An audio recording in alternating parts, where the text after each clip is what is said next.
नवरंगपुर जिला कोसकुमुड़ा block कोडिंगा one विभाग द्वारा जीवंत वज्रकप्ता उद्धार कोडिंगा वनांचल अधीनस्थ बागेनी ग्राम निकट 5 लाख टंकार मूलचाल समय वन विभाग बाड़ी बसी अभियुक्त जनक कोसकुमुड़ा जुनापाणी ग्राम कमल सिंह गौड़ वज्रकप्तार ओजन प्राय 8.970 किलोग्राम नवरंगपुर वनखंड अधिकारी शुभेन्दु प्रसाद बेहरा निर्देश कोडिंगा वनांचल अधिकारी पूर्णचंद्र नंद वनपाल प्रभात विषय वनर क्षमाशंकर पाणीग्राही दीपक प्रधान पारा स्टाफ और स्वतंत्र टीम गतकाली रात्रि एक विशेष सूत्र खबर पाई जगी रही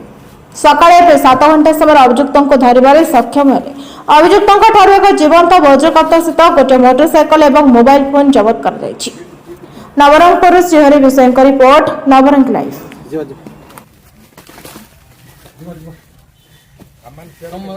गाड़ी